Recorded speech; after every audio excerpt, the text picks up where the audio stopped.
Hello बच्चों, हमारा प्रश्न है। अभी कथन दिया हुआ है कि प्रत्येक प्रश्न में दो कथन दिए गए हैं, वक्तव्य एक तथा वक्तव्य दो। चार विकल्प दिया गया है कोड के हिसाब से ए बी सी डी। सही का चयन करना है। कोड ए दिया हुआ है, वक्तव्य एक सत्य है, वक्तव्य दो सत्य है, वक्तव्य एक वक्तव्य दो का सही स्पष्टीकरण है।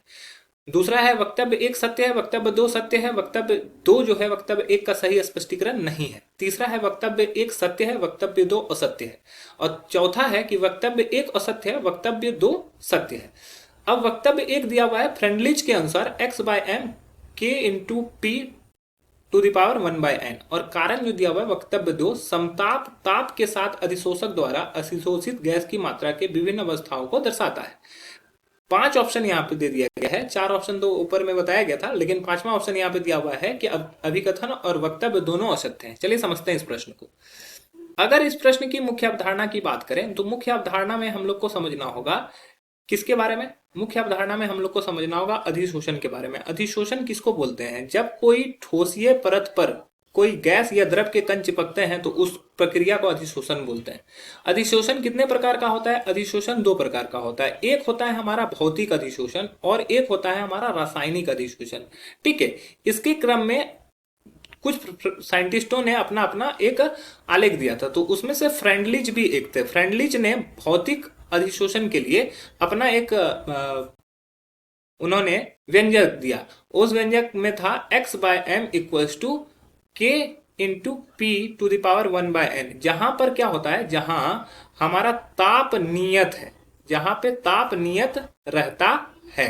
ठीक है, अब देखो क्या है कि एक स्टेटमेंट मैं लिख देता हूं। एक निश्चित ताप पर, एक निश्चित ताप पर, एक निश्चित ताप पर किसी गैस का दाब, किसी गैस का दाब, एक निश्चित ताप पर किसी गैस का दाब ठोस अधिशोषक के इकाई द्रव्यमान, ठोस अधिशोषक, ठोस अधिशोषक के इकाई द्रव्यमान, इकाई द्रव्यमान, इकाई द्रव्यमान द्वारा अधिशोषित गैस, द्वारा अधिशोषित, अधिशोषित गैस, अधिशोषित गैस के मात्रा के, अधिशोषित गैस के मात्रा के सीधा समानुपाती होता है। सीधा समानुपाती होता है, समानुपाती